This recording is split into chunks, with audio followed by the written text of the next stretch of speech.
إنك أنت العزيز الحكيم. سبحان اللہ. سبحان اللہ. بولے یا نہ بولے میں دین میں جبت قائد ہوں. تو میرے محترم حضرت ابراہیم نے دعا مانگی. ربنا ہم بھی دعا مانگتے ہیں. ربنا تقبل منا انك انت السميع العليم. ربنا آتنا في الدنيا حسنة وفي الآخرة حسنة وقنا عذاب النار. ربنا لا تؤاخذنا إن نسينا أو أخطأنا. ربنا ولا تحمل علينا إصرا كما حملته على الذين من قبلنا. ربنا ولا تحملنا ما لا طاقة لنا به واعف عنا واغفر لنا وارحمنا أنت مولانا فانصرنا على القوم الكافرين.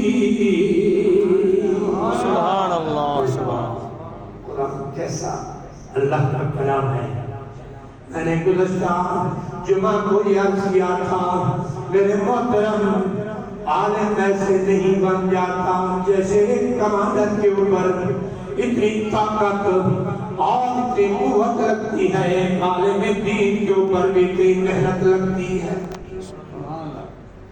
میں نے عرض کیا تھا حدیث کی پہلی کتاب زاد الطالبین ہے. دوسری کتاب ریاض الصالحین ہے. تیسری کتاب کتاب الآثار ہے. چوتھی کتاب مشکات المصابیح ہے. پانچویں کتاب اپنا ابو داؤد ہے. اور اس کے بعد ترمذی شریف ہے, ابن ماجہ شریف ہے, طحاوی شریف ہے, موطا امام مالک ہے, موطا امام احمد ہے, بخاری شریف ہے, مسلم شریف ہے. یہ حدیث کی کتابیں ہیں. یہ ساری علماء پڑھتے ہیں. پھر فقہ کی پہلی کتاب نور العزا ہے. دوسری کتاب اپنا قدوری شریف ہے. تیسری کتاب کنز الدقائق ہے.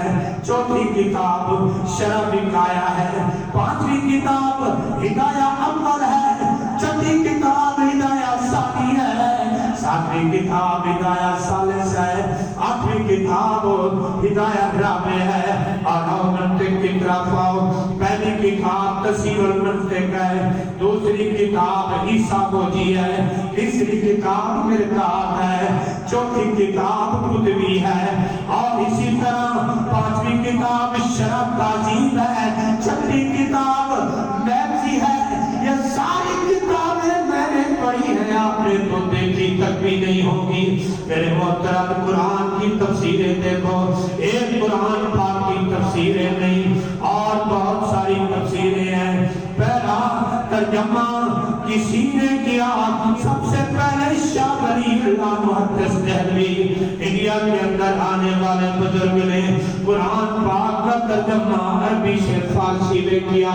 پھر اس کے بیٹوں نے سب سے پہلے ترجمہ شاہ عبد الغنی, شاہ اسحاق, شاہ عبد القادر, شاہ عبد العزیز, یہ چاروں بیٹے تھے. چاروں نے قرآن کے ترجمے کیے. آج پوری دنیا کے اندر کوئی معارف القرآن کی شکل میں تفسیر موجود, کوئی تبیان القرآن کی شکل میں تفسیر موجود, کوئی انوار البیان کی شکل میں تفسیر موجود, اور کوئی در منصور کی شکل میں تفسیر موجود, کوئی قرآن قدری کی شکل میں تفسیریں موجود, کوئی سیاح کی شکل میں تفسیریں موجود. میرے محترم علماء سے نہیں بن جاتے. اور علماء کے لیے علماء پڑھنے کے لیے بہت سارے علوم کا سیکھنا ضروری ہے. علماء کون ہے؟ میرے نبی نے فرمایا دنیا والوں کو نہیں کہا, جمیل والوں کو نہیں کہا, پیسے والوں کو نہیں کہا. جس کے پاس پیسہ زیادہ ہو, مال زیادہ ہو, سونا چاندی زیادہ ہو, اس کو نہیں کہا کہ یہ میرے وارث ہے. اللہ کے محبوب نبی نے فرمایا میرے وارث وہ ہیں جو میرا دین سیکھنے والے ہیں, میری حدیث پڑھنے والے ہیں, میرے اوپر قرآن جو اترا اس کو بغیر ترجمہ تفسیر پڑھنے والے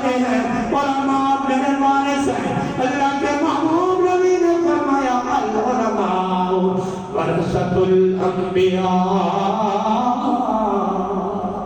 سبحان اللہ. ہم وارث ہیں، ہم وارث ہیں آپ صلی اللہ علیہ وسلم. تھوڑے الفاظ مانا کثیر.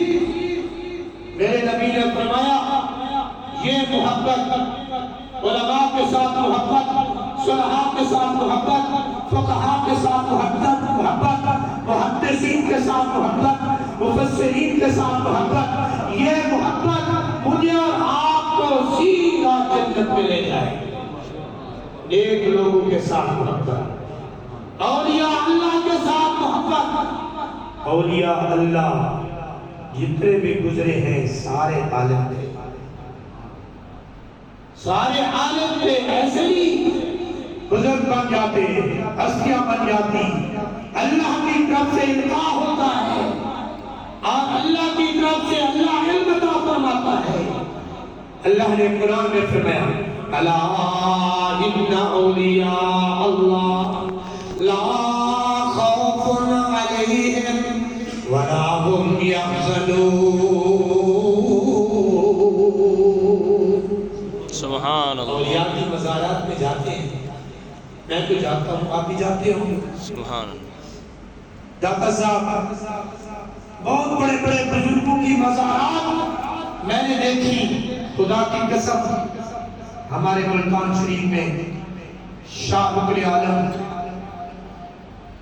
بہت ذکیہ رحمت اللہ تعالیٰ علیہ، شاہ شمس تبریز، میرے نبی نے فرمایا جو بندہ میرا بن جاتا ہے اللہ اس کا ہو جاتا ہے. سبحان اللہ. من کان للہ کان اللہ لہ. حضرت صاحب موجود ہیں، بزرگ صاحب حاجی صاحبان بزرگ بیٹھے ہو. من کان للہ کان اللہ لہ.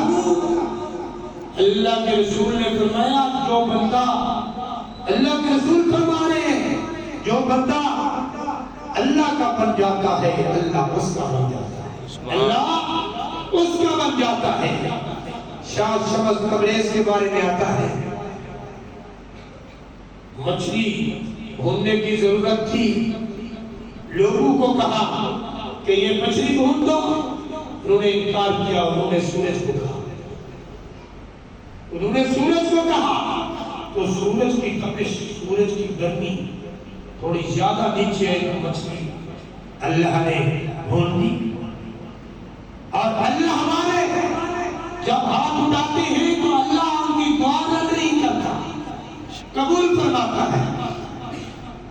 اور ایمان والے جس کا عقیدہ درست ہے، ہمارا عقیدہ ہے، ہم شرک کرنے والے نہیں ہیں. وہ شرک کرنے والے وہ تھے جنہوں نے بت بنائے ہوئے تھے، لات، عزا، منات، العبد، کعبۃ اللہ میں بت. ہم تو مسلمان ہیں، ہمیں اگر کوئی کہے یہ مشرک ہے، بے وقوف ہے. ہم کلمہ پڑھتے ہیں لا الہ الا اللہ محمد رسول اللہ، جس نے کلمہ پڑھا وہ مسلمان ہے. مشرک تو کلمہ نہیں پڑھتا، وہ تو لات، عزا، منات اور العبد، بتوں کی پوجا.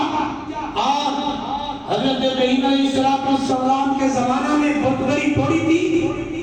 حضرت ابراہیم کو باپ نے کہا کہ بیٹا یہ بت لے جاؤ اور جا کے بازار میں بیچو، اعلان کرو.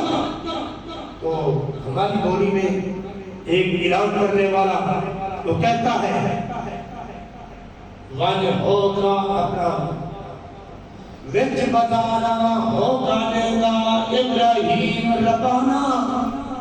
وچ بازارا آواز دیتا، ہوگا دیتا، وچ بازارا ہوگا دیگا ابراہیم ربانا. لے لٹا کر جس نے دوزخ جانا. کہا کہ یہ مٹی کے بنے ہوئے ہیں، یہ بت ہیں، یہ فلاں ہے، یہ فلاں ہے، یہ صرف دوزخ میں جانا ہے، پھر ان کی پوجا پاٹ کرو. اور حضرت ابراہیم سب سے بڑے موحد اعظم تھے. آپ ماشاءاللہ سارے توحید پرست ہیں، آپ سارے بزرگ ہیں. میرے محترم قرآن